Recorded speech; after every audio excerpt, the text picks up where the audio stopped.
Hello, good evening and welcome to Business Live. Coming up, LPG Marketing Association of Ghana condemns National Petroleum Authority's decision to impose a new tax on liquefied petroleum gas as part of a new pricing structure.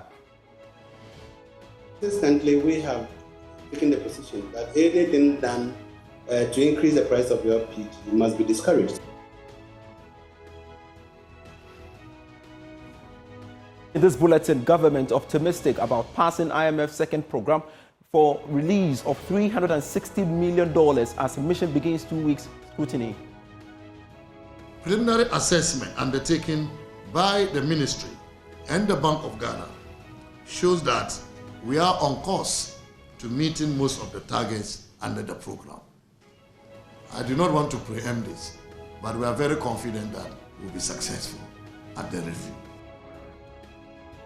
Plus, National Communications Authority to open up more satellite licenses, including Elon Musk's Starlink, to provide alternative for subsea cable services. NCA has augmented our existing satellite licensing portfolio to include recent broadband satellite services to provide alternative connectivity options for domestic and enterprise users. Details of these and many others for you. Please stay.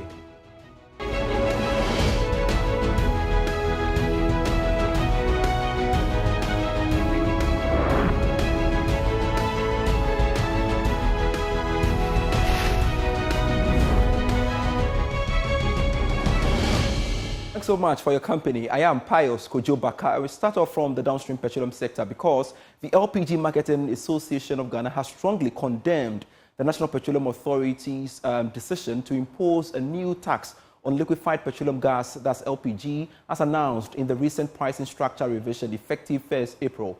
It says the NPA's imposition of an additional $80 per metric ton as part of the supplier's premiums specifically allocated for bottling plant and cylinder investment margins is not justifiable. Here is Vice President of the LPG Marketers Association of Ghana, Gabriel Kumi, speaking to Joy Business. I would say is that it's unfortunate that the NPA will do this introduction at this time. If you look at the pricing for this window, already LPG was going to go up. And with the imposition of this levy alone will add about 1 cedi, 10 pesos to every kilo of LPG. And from the figures we are picking from the BDCs, the pump price of LPG is going to move from 14 cedis to about 16 cedis beginning today. And we believe that will be too much for the consumer to buy. I mean, you don't take NPA, took out 14 pesos from the price of LPG and is now adding 1 cedi, 10 pesos. So it's adding about 1 cedi to a kilo. What that means is that your 14.5 kg that you use at home, be prepared to pay about 15 cedis more additional cost to be able to purchase that. And even that aside, the CD is not doing too well, and that one alone was already going to push up the price of LPG. And now you've added this 1 cedi 10 pesos to it, so that is going to worsen an already bad situation. Consistently, we have taken the position that anything done to increase the price of LPG must be discouraged, because for the past three years, the consumption of LPG has seen a consistent and persistent decline. And this is a product government itself has set a target to increase its consumption to about 50% penetration by the year 2030. If you are dealing with such a situation, what you need to do is rather to take measures to reduce the price of the product so you can encourage more consumption. On the back of this, energy strategist Dr. Yusuf Suleimana has implored the National Petroleum Authority to halt the implementation of its new pricing guidelines for petroleum products and re-engage industry players on the directive. The decision by the authority to set the benchmark prices for the various petroleum products should have started today but had to be postponed to April 16. Now, there's been backlash from some industry players who feel the decision will shortchange consumers But reacting to the matter, Dr. Suleimana maintains that the regulator must intensify engagement on the new directive. Corporate has a case. And if I just wish that what NPA can do, I just wish that they can engage players. I don't know the number of which players in the market. I understand they engage industry players and other, stakeholders. I just believe that if they could put on hold, re-engage, they should re-engage other players. See, this particular thing, I think, is going to favor some section of the petroleum service providers. And it's going to favor the bigger ones, as a matter of fact, because the smaller ones, they are in business because of the price. And I don't want to repeat myself again. If they churn out quality products, and then if they are paying their dues, just allow them to be in business. Other than that, if you force them, my problem is asking them that they can price below certain value. Because, of course, they will do under the tax rate. Then let them run out of business. Because already the market is already occupied by three major players, Shell, Total, and Boyd. And they occupy the largest market share. And they charge their highest on record barrel. And so it's going to force the other smaller ones to charge a par or closer to Shell, Total, and Boyd. I think consumer is going to be short-changed here. And in this case, that's actually why I think deregulation is going to impact deregulation, because competition is at play here. And we're going to defeat the purpose of the competition with respect to what deregulation is going to bring. And I hope NPA will rethink that and then re-engage stakeholders. So what's going to be the impact of these on the economy, basically? We've got to interrogate that angle specifically. And joining us via Zoom to do that is Professor Lord Mensah, an economist, to help us understand that. Thanks so much, sir, for your time. Now, from your economic perspective, should we be worried about this perceived price control measure by the NPA? Yeah, can you hear me, please? I can, loud and clear. Right, if you can hear me loud and clear, then I can tell you that, you see, all that we've been discussing on price floors and, all those, we need to ask ourselves, what is the consumer effect? I mean, the effect on the consumer.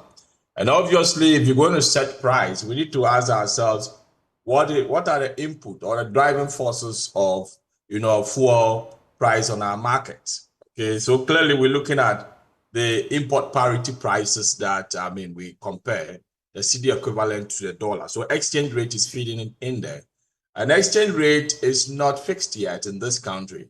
So all the drivers that, moves the prices are not fixed. So I'm wondering, the motive behind, fixing the price, or determining the minimum value that you expect the price to be, on the market. So effectively, it has a long, way effect. And if that price is not set well, there seems to be that kind of impact on the consumer. And the impact will be, the pass-through effect of, the traders who are, trading on this, fuel, because they will not absorb, the excess price in case, the price should go beyond, the floor. And so, the transmission effect will be that consumers are going to bear the brunt of, price increase. And, we live in a country where we're talking about inflation here and there. And so the consumer effect will be that there's going to be likely increase in price if that floor price is not fixed at equilibrium. That is where demand and supply, price is determined. So we should expect, that, the prices will react in that manner. But the worrying aspect is none of the input in determining price of fuel on our market is capped or, is determined at the floor. So why would, that decision, be taken by the regulator?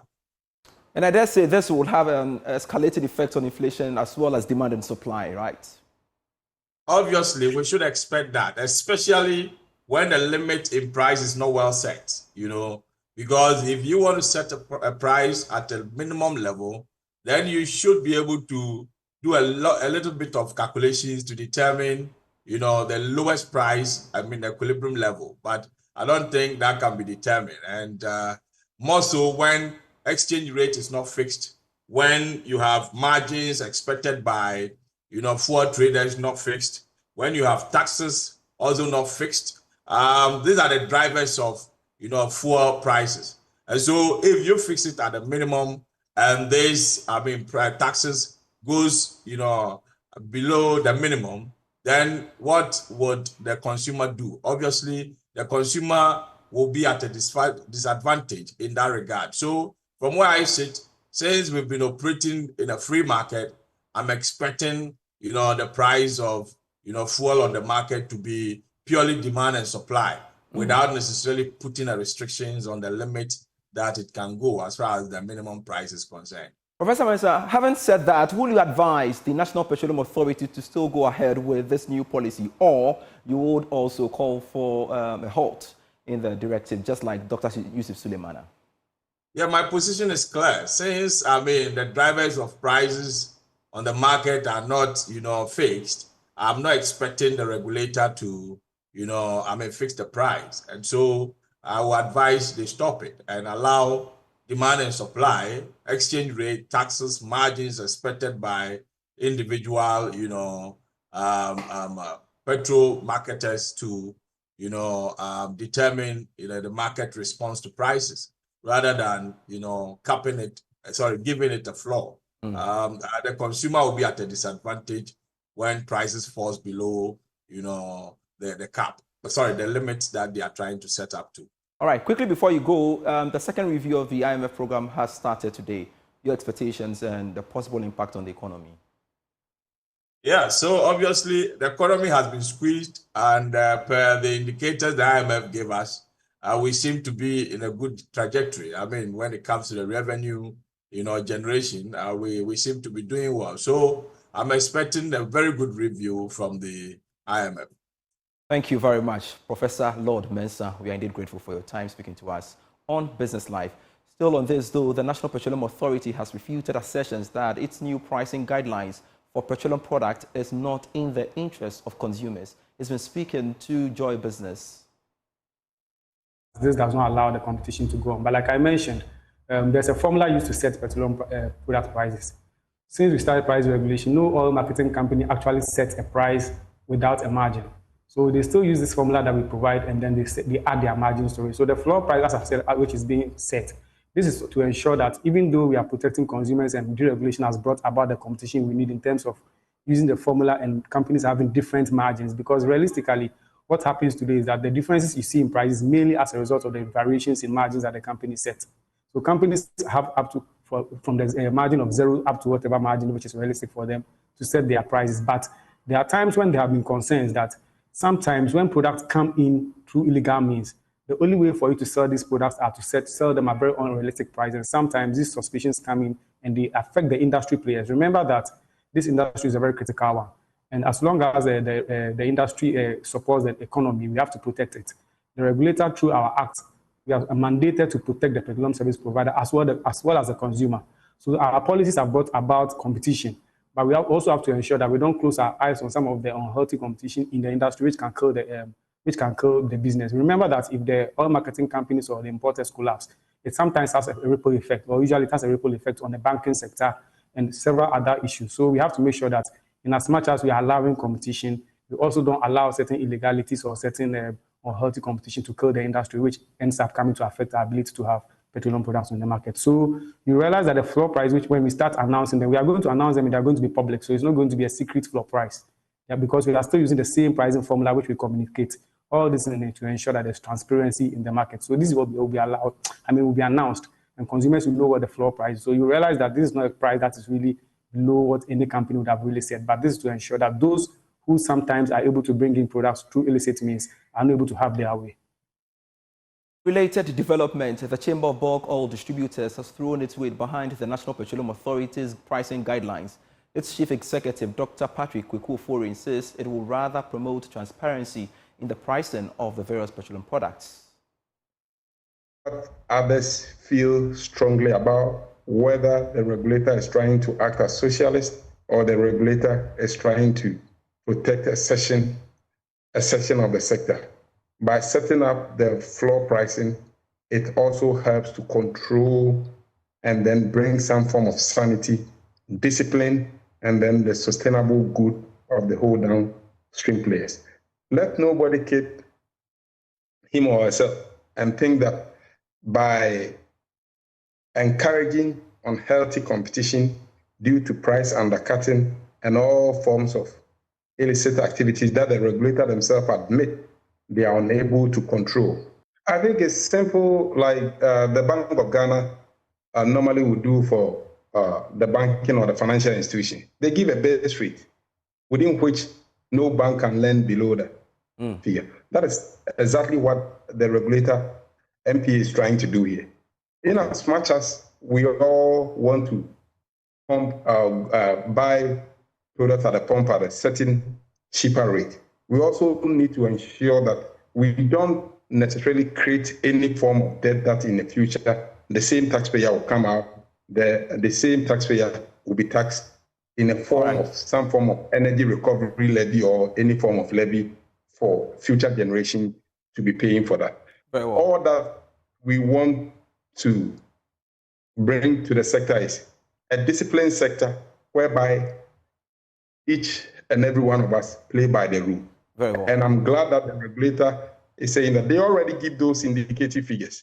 So if you so wish that you are Father Christmas, or you want to, you are in this necessarily for social good, which we are all in, and that you want to skip your private aspect and focus more on the social good.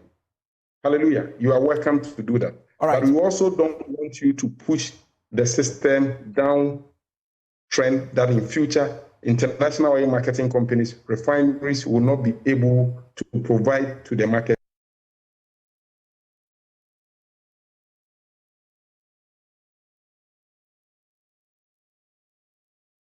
You're still watching Business Live. More after this break.